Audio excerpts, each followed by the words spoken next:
सभी बीएलओ साहिबान को नमस्कार। आज मैं DSC demographical similar entry BLO app के माध्यम से कैसे आपको रिजोल्व करनी है वो बता रहा हूँ।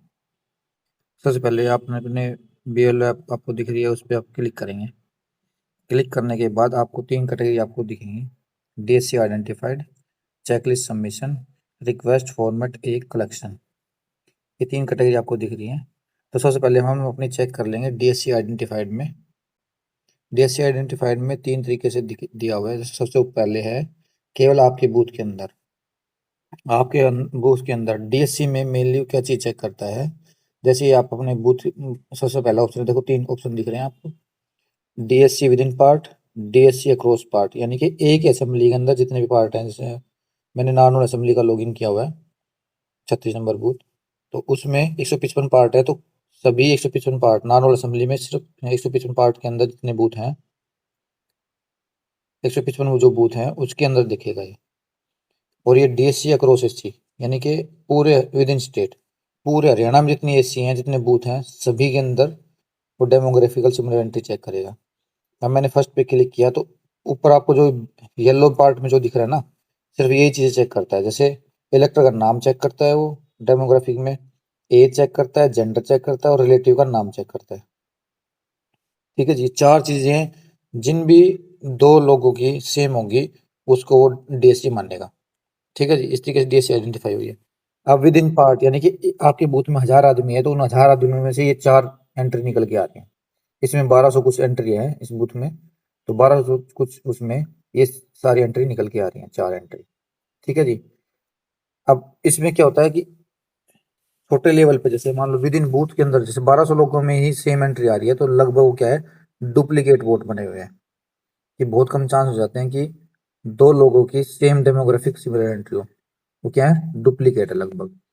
अक्रॉस पार्ट में हम देखेंगे तो अक्रॉस पार्ट में भी एक आई हुई है एंट्री, देखो ये 155 बूथों में दीपक नाम का और 2 जो लोग हैं उनकी सबकी एंट्री दिखा देगा ये।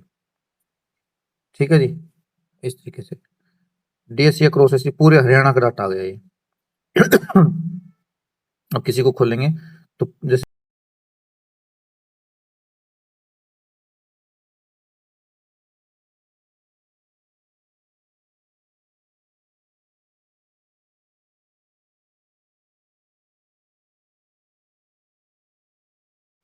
ठीक है जी। अब जो क्या है कि जो आपको ब्लू कलर में दिख रहा है वो आपकी असेंबली का है, आपके आपके बूथ का है वो। और बाकी जो व्हाइट दिख रहे हैं वो क्या है, दूसरे बूथ के हैं सारे। ठीक है, इस तरीके से आइडेंटिफाई हो गई है। अब इनको रिजोल्व कैसे करना है, सभी जो हैं वो रिजोल्व होंगे चेकलिस्ट सबमिशन से। जो डीएससी, जो थर्ड ऑप्शन है डीएससी अक्रॉस एससी, उन सभी का डाटा कहाँ आ रहा है, चेकलिस्ट सबमिशन में आ रहा है। ठीक है जी। अब जो पहले 2 चीज, जैसे हिमांशु राव, निधि कुमारी, और दूसरे में क्या है, दीपक कुमार, ये कहाँ से होंगे रिजोल्व, ये होंगे रिक्वेस्ट फॉर्मेट ए कलेक्शन पे जाके। देखो इसमें दिख रहा है दीपक कुमार, हिमांशु राव, निधि कुमारी, ये जो 5 लोग जो हमने पहले 2 ऑप्शन में देखे थे वो यहाँ पे शो हो रहे हैं। ठीक है जी। अब क्या करना है, जैसे दीपक कुमार का हमने करनी है, एंट्री करनी है, तो हम क्या करेंगे, पहले 2 ऑप्शन में क्या होता है, चांसेस होते हैं कि डुप्लीकेट एंट्री है, वो डुप्लीकेट एंट्री है तो क्या करेंगे, उसका फॉर्मेट ए ऑफिस के द्वारा जो जनरेट करके वो प्रिंट के लिए दिए हुए हैं, वो आपके पास 1 या 2 दिन में आपके पास डिलीवर हो जाएंगे। उसके बाद उस पर आपको कार्रवाई करनी है।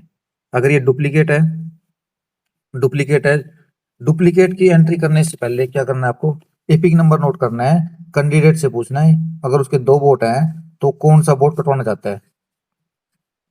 तो एपिक नंबर को ध्यान रखते हुए, एपिक का बहुत ज्यादा रोल होता है कि अगर मान लो आपने दोनों ऑप्शन में, अब से एक हिमांशु राव तो ये है, एक एंट्री तो ये है, एक हिमांशु राव इसके जस्ट नीचे है। अब दोनों एपिक नंबर में आपने अलग अलग जब इसको रिजोल्व करेंगे, दोनों एपिक नंबर अलग अलग दिखाएगा। ठीक है जी। आपने दोनों जगह लिख दिया कि डुप्लीकेट एंट्री है, तो क्या है, दोनों वोट कट जाएंगे। इसलिए आपको एपिक नंबर ध्यान रखना है कि जिस एपिक का कटवाना है उसी एपिक में लिखें कि ये डुप्लीकेट एंट्री है। ठीक है जी, उसी एपिक में आप क्या करा लोगे, उसका रिक्वेस्ट फॉर्मेट जो ए है वो एंटर करेंगे। ठीक है जी। अब क्या करेंगे, इनको रिजोल्व करेंगे। आइडेंटिफाइड से जाएंगे हम, रिक्वेस्ट फॉर्मेट ए। पहले जो दो ऑप्शन बताए थे मैंने, विद इन पार्ट और एक असेंबली के अंदर जितने भी बूथ हैं उनके अंदर ये जो एंट्री आ रही है उनका। हिमांशु राव का मैंने किया, ये इसकी एंट्री सही है तो मैं क्या कर दूंगा, ओके लिख दूंगा इसको। और यहाँ से फॉर्मेट ए अपलोड कर दूंगा, चूज फाइल करके फॉर्मेट अपलोड कर दूंगा। अपलोड करने के बाद मैं कर दूंगा कलेक्ट फॉर्मेट ए, इस पर क्लिक कर दूंगा, ये एंट्री होगी सबमिट। ठीक है जी। जैसे ही आप इसको करोगे ये आपका एक रिजोल्व हो गया। अब दूसरे हिमांशु राव पे क्लिक करूंगा, ये गलत है तो मैं कर दूंगा डुप्लीकेट एंट्री, लिखूंगा यहाँ पे डुप्लीकेट, डुप्लीकेट एंट्री। ठीक है जी। और यहाँ पे क्या कर दूंगा, अपलोड कर दूंगा फॉर्मेट ए, फॉर्मेट अपलोड कर दूंगा। इमेज के रूप में भी कर सकते हो, पीडीएफ के रूप में भी कर सकते हो आप। ठीक है, जैसे इस पे क्लिक करोगे तो ये क्या करेगा, आप गैलरी खोल देगा, तो इस तरीके से आप इसको अपलोड कर सकते हैं।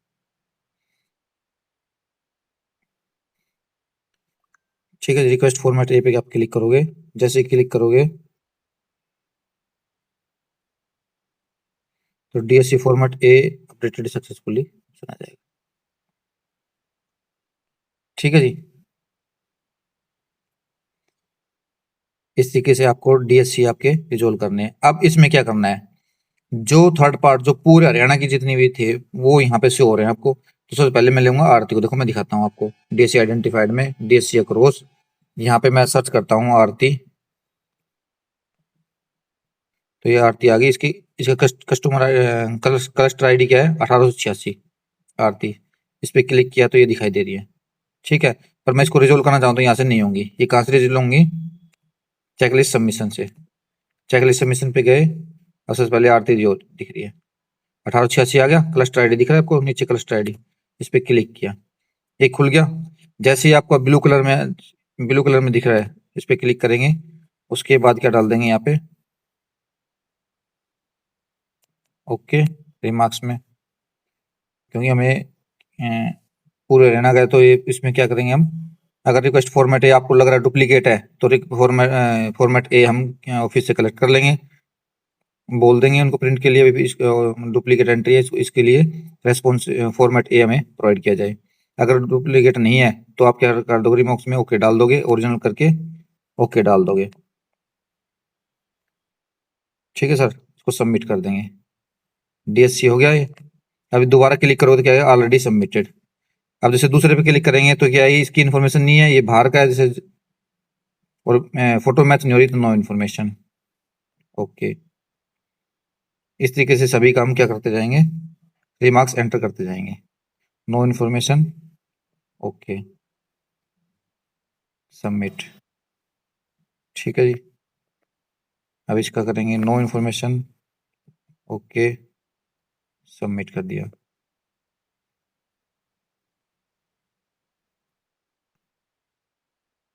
नो इन्फॉर्मेशन, ओके सबमिट कर दिया।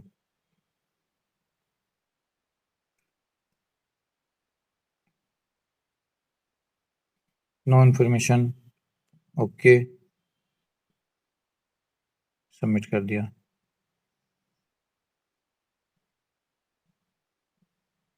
नो इन्फॉर्मेशन, ओके सबमिट कर दिया। ये मैंने क्या किया, मैंने वेरीफाई कर लिया था कैंडिडेट से, उसके बाद ही मैंने ये सारी चीज डाली है। आपको सभी कैंडिडेट से जो भी इलेक्टर हैं उनसे वेरीफाई करना है कि आपका कहीं दूसरा वोट तो नहीं है, किसी दूसरे जिले में तो वोट नहीं बनवा रखा आपने।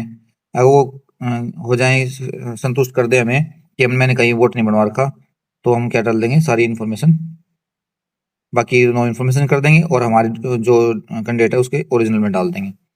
अभी हमारे क्या आ गया, देखो कंप्लीटेड में एक आ गया आरती, आरती को मैंने कंप्लीट कर दिया। इसी तरीके से आपको सारी पेंडेंसी रिजोल्व करनी है। ठीक है, एक बूथ की जितनी भी एंट्री हैं तो यहाँ से चेकलिस्ट सबमिशन से ही होंगी रिजोल्व। ठीक है जी, धन्यवाद। इस तरीके से आपको डीएससी रिजोल्व करनी है।